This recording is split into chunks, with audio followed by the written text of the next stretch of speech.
Hi there, my name is Toby, and today I want to talk about wild man versus domestic man. Now, when I talk about wild man, of course I mean mankind, the species man, and I don't necessarily mean primitive. It's not primitive man, it's wild man. You see, what's the difference between a wild animal and a domestic animal? Well, we know domestic animals are, well, mostly they're neutered, so that already weakens them to a degree. And of course, they're pampered.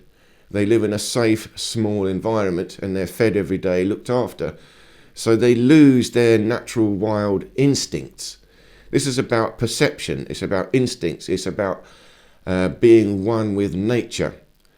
So you could say what I'm talking about is natural man. Natural man.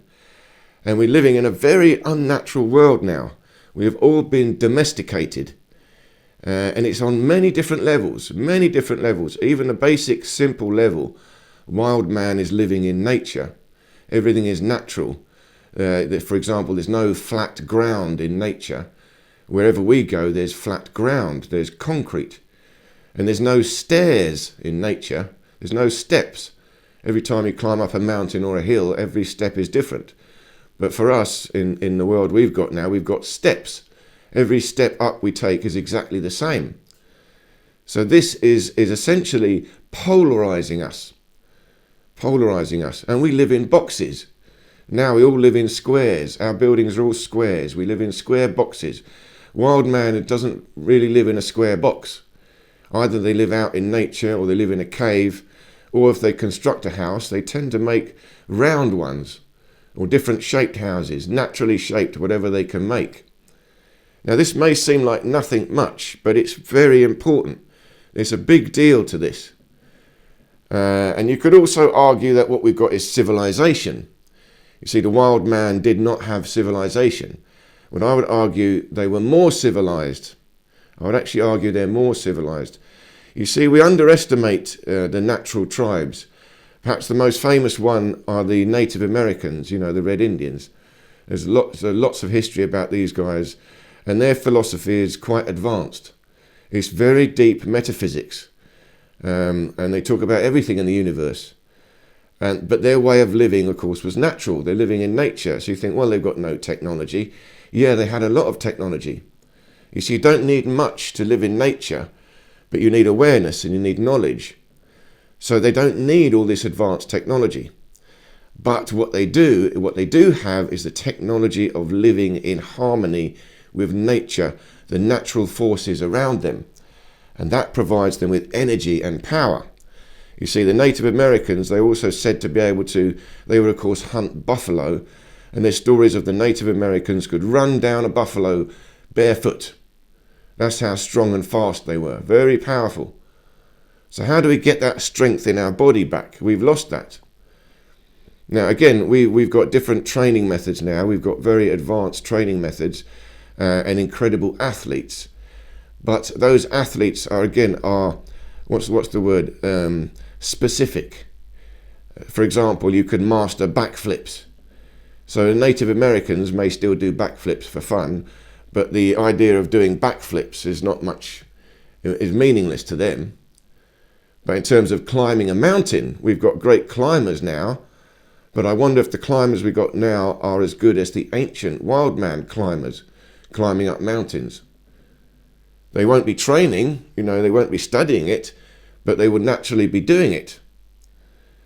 So some of these things we've got in terms of physical abilities, I believe were more potent in the past when we were wild, more wild, or rather more in tune with nature. See, now we're living in the mind, and you can think of that as more advanced. We're doing more and more advanced technology. But it's not just the technology. It's actually to do with controlling the mind. We have been domesticated. And this has been done on purpose. You see, it seems like we're living in a modern, luxurious world. All things we need are provided for us. We're living now in great wealth. I know there's still poverty in the world, but in general, we've all got most of these modern technologies. We've all got televisions. We've all got chairs.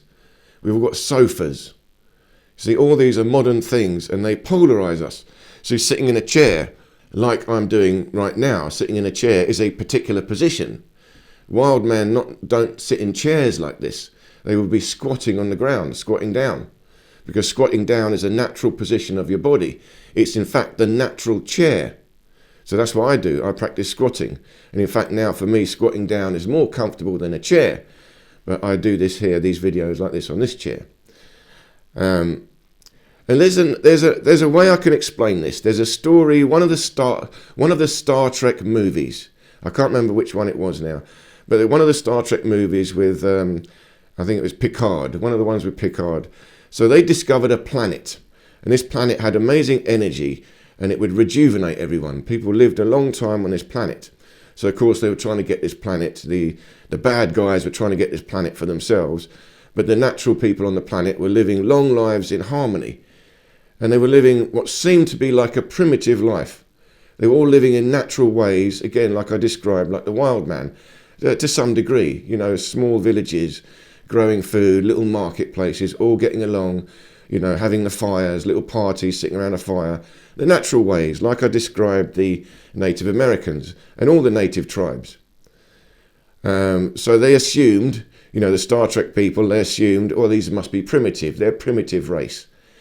But later on, they found out in the video, in the movie rather, they found out that these guys were super advanced.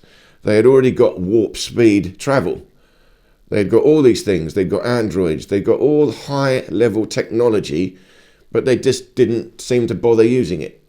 They didn't need to use it. And this is a perfect analogy. Why didn't they need to use it? Because they were already using a higher technology. The higher technology was the natural way. The planet itself had given them energy.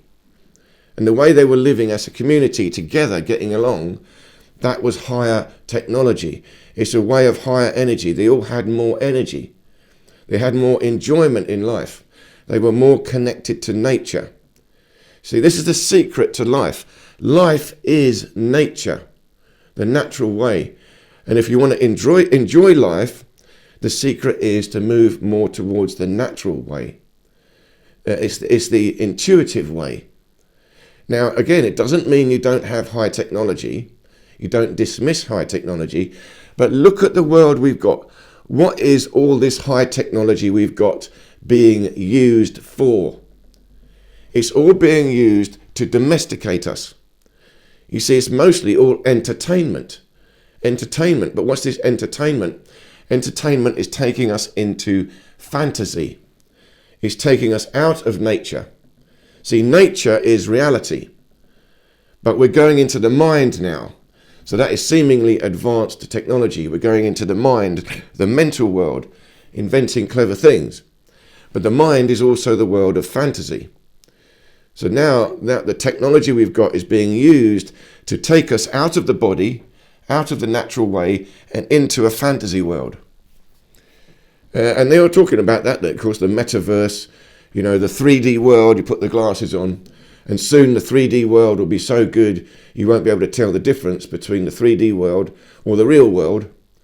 So that means the fantasy world, we can create a fantasy, pure fantasy, and live there. But of course, you're not really living in that fantasy. The energy for your life still comes from nature.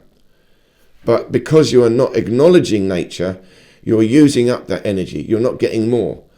You're in fact depleting your energy, depleting your mental power, not increasing it.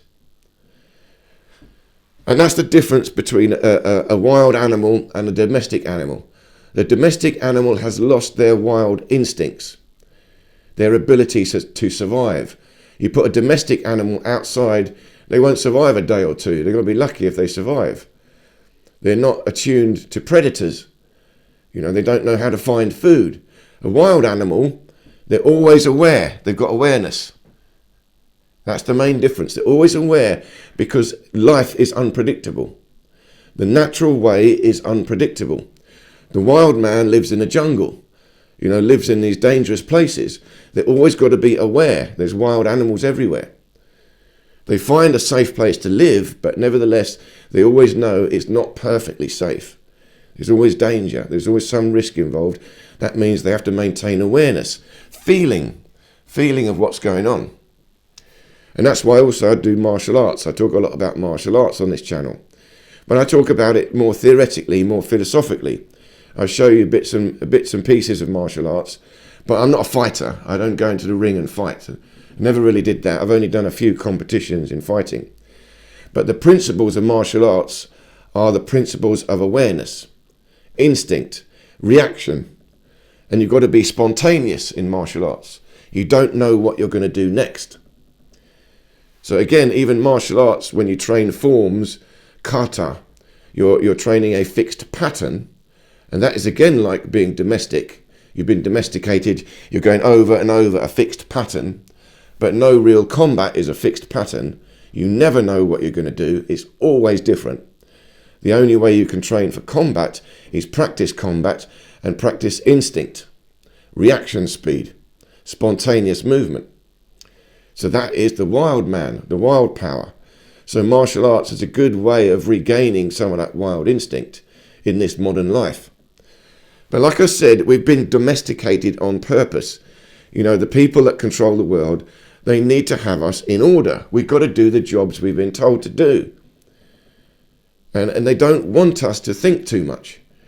They don't want us to be free thinkers, because free thinkers mean we'll work out, hang on a second, we're living in a box here.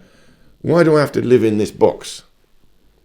Well, you have to live in this box because you have to do the work you need to do to maintain the infrastructure of this modern civilization.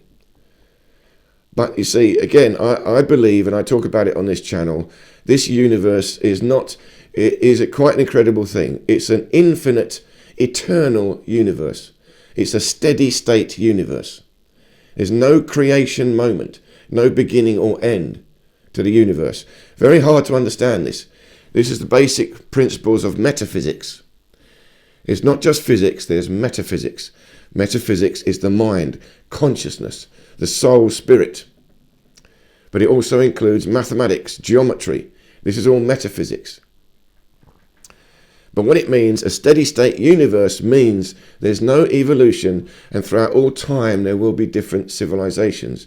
There's always different civilizations through the universe, not just the planet Earth. So that means there have always been civilized societies, and some are different to others. Now, the more you can have a very advanced civilization that is also living in the natural way. So they still will have a certain level of wild instinct. They've still got awareness of energy, living in the natural way, even though they may have very high technology, just like that Star Trek movie. And it's a brilliant metaphor, because again, we've got it on this planet Earth here. There is energy in the Earth.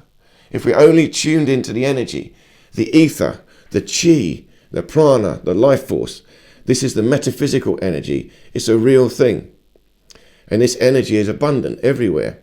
And in order to get this energy, it requires awareness, the natural way. It's a natural energy, and it follows the laws of nature. So if you want to talk about God and the universe, you can talk about God and the universe as Mother Nature. And Mother Nature is the law of the universe. That's the way it works. And it's going to work like that, whatever we think. Now, modern technology, modern science, of course, we are playing with Mother Nature. We're trying to push the boundaries of what we can do with Mother Nature. But we'll only ever be able to push it so far. You see, ultimate high technology will be working together with Mother Nature.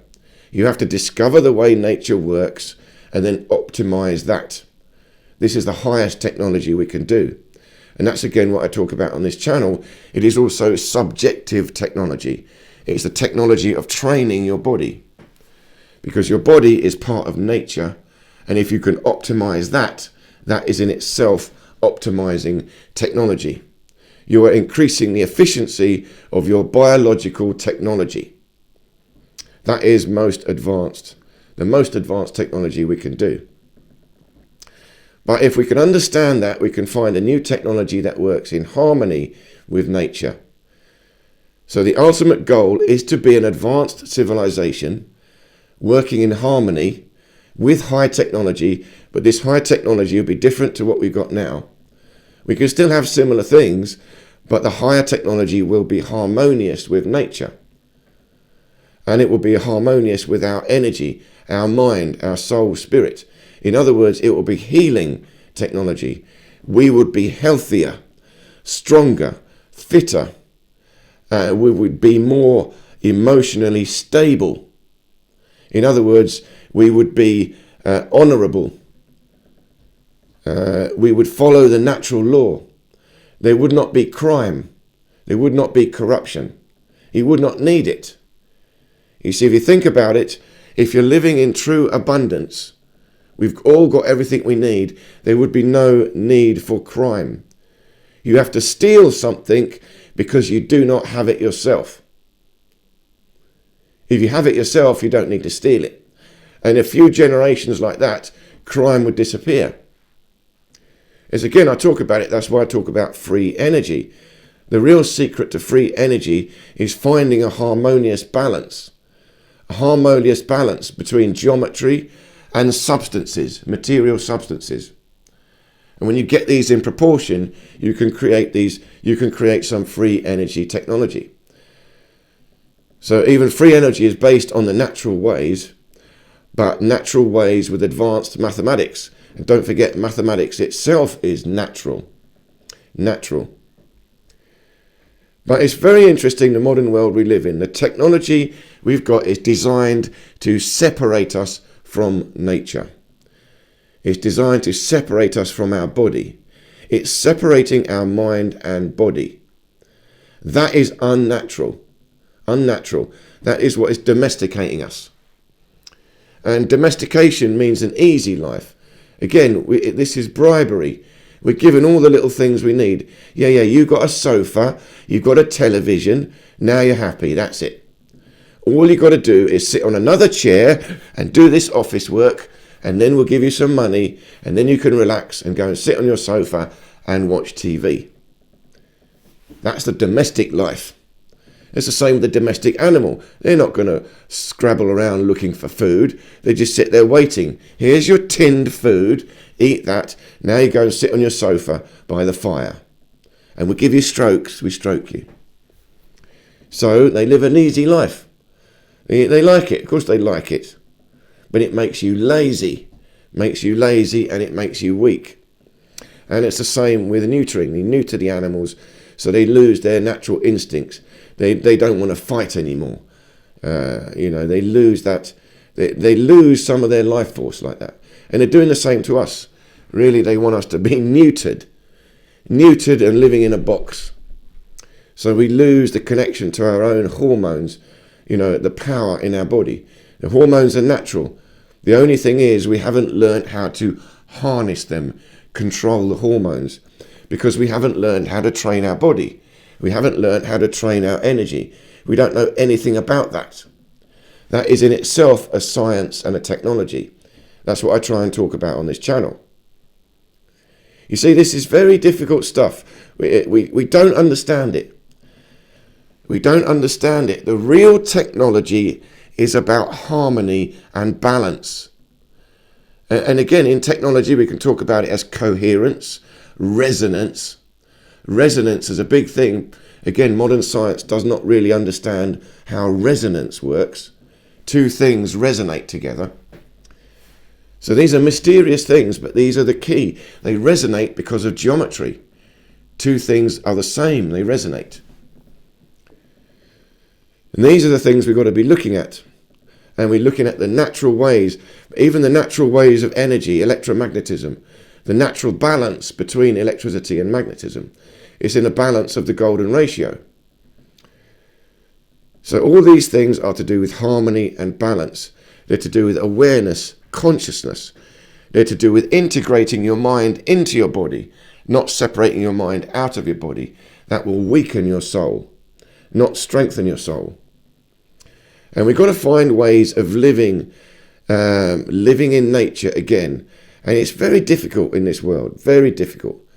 You know, we're all struggling with this, including me, struggling to find a way of living that is satisfactory to my soul in this modern world. It's a box. We're living in a box, a prison. Quite literally, we're living in a cage. We're domestic animals, caged, living in a box. How do we get out? How do we set ourselves free? Well, it's got to be the mind. We've got to set our mind free first.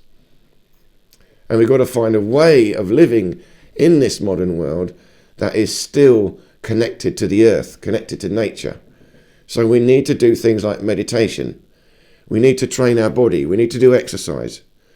We need to find a better diet, a more natural diet, closer to the wild man. All this will make a difference. But I even did things like I would sleep outside. Even since a child, I always wanted to sleep outside in nature. And I did it a few years ago. I just got so fed up of sleeping inside. So I put a little tent outside in the garden, and I think I slept outside in a little tent for a year. In the winter, everything here in London, freezing cold, didn't matter to me. And you just wake up in the morning on the hard ground. You know, I just have a little mat to keep me warm in a sleeping bag. But the uneven ground, you're sleeping on that. But the freshness of the air when you wake up. And that's what I do now. I do these talks very early in the morning. It's freezing cold. But I've got a bit more nature. I can feel the energy of the earth now in this morning. It's quiet. You know, the modern world has not yet woken up. So I've still got a few moments of being wild, trying to feel the earth, the natural ways, Mother Nature. We've got to tune into this. We've got to feel it again. We are part of nature, and we are denying that in the modern world. We have created a system, a structure, and that is taking us away from nature. And this system, this structure, is built by design. It has been designed by a psychopathic narcissist, very powerful people. This is not natural growth of civilization. Again, we think it's inevitable. That's the argument. That's why they don't like these conspiratorial ideas. No, this is the way the world has naturally built up like this.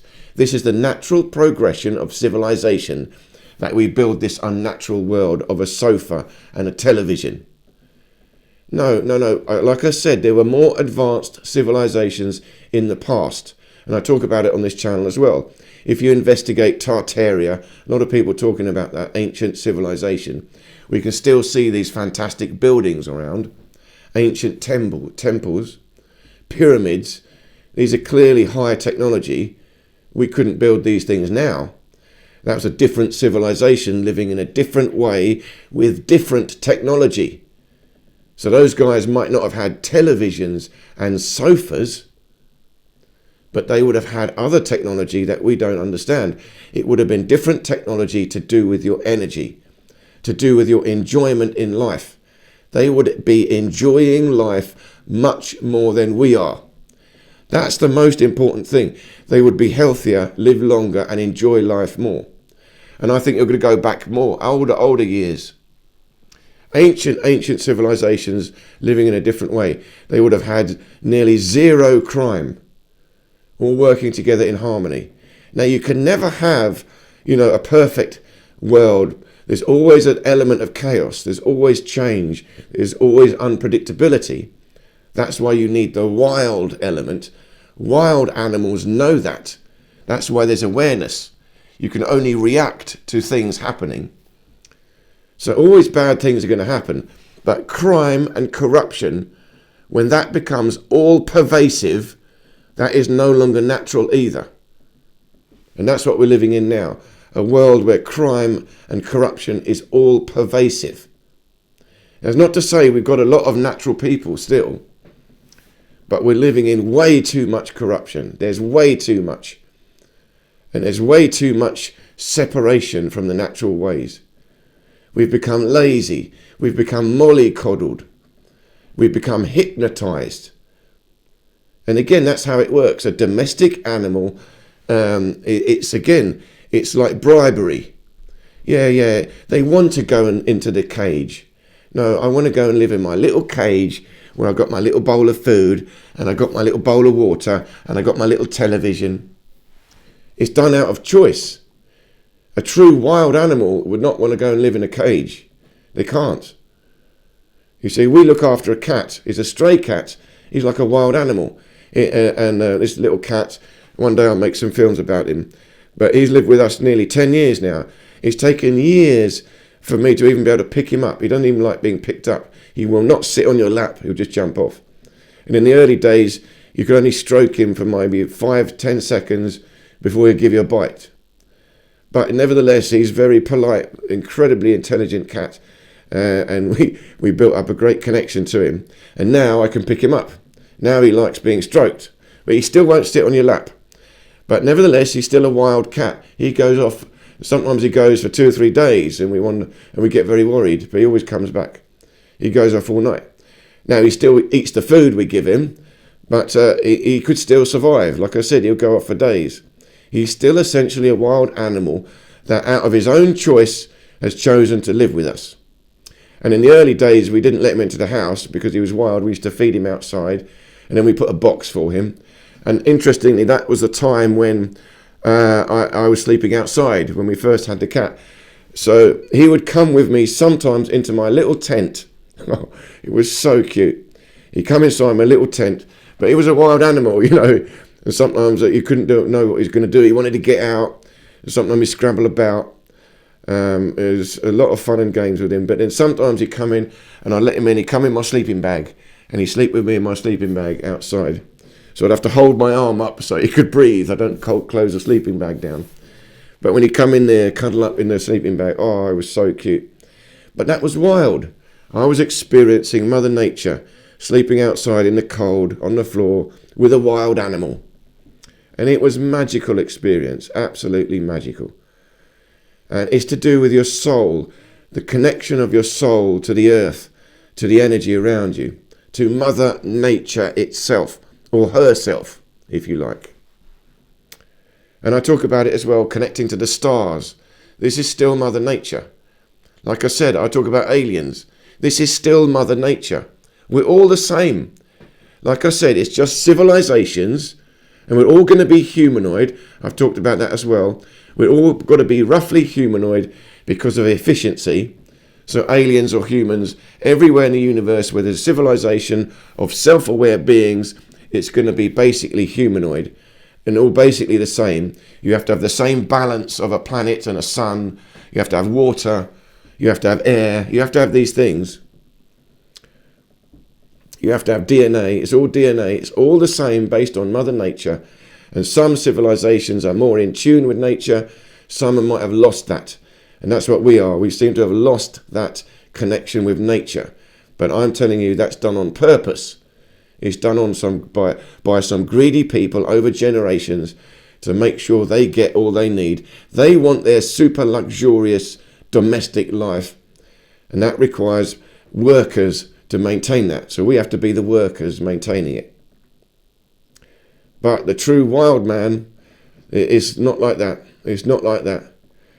It's different. It's more, everything is on a more equal basis. Again, it's not communism. It's more like smaller natural communities. It's more like the extension of a natural family. The natural community is more like a natural family. It's a heartfelt thing. It's not artificial. Difficult to understand. Difficult for us modern people to understand it. And it's even harder to understand how a more advanced civilization with more advanced technology would not be doing the things we're doing, typing into a computer all day long. So I hope this little talk made sense. Again, it's a difficult one, bit of an abstract talk, but this is the basis of what I'm talking about on this channel. It's the wild man. I'm trying to get back the wild body. There's a way of using your body that is more natural. That's what I call it, the neutral stance. If you look at my series, Wild Man Kung Fu, I'm talking about the structure of the body. And it looks more primitive, looks more like a gorilla. You've got a backwards arch in the spine. We don't have that now. Now we're hunched over. We've lost the natural position. To us even, it looks funny, it looks odd. But if you practice the natural form, you'll see how powerful it is, how efficient it is. And wild man would have this naturally. That's why they would be stronger, they'd be faster, they'd have greater endurance. These guys would be able to run for days and days running through the jungle. For us now, we do a marathon. And you ruin your knees. Your knees are shot after that. Ruin your ankles. These guys are running for days. No problems. Why? Their body is more efficient. They're circulating energy naturally. They're using the wild body. We can find that again. The body has not changed. We've just changed the way we use it. So I hope this made sense. Please do leave me any questions or comments below.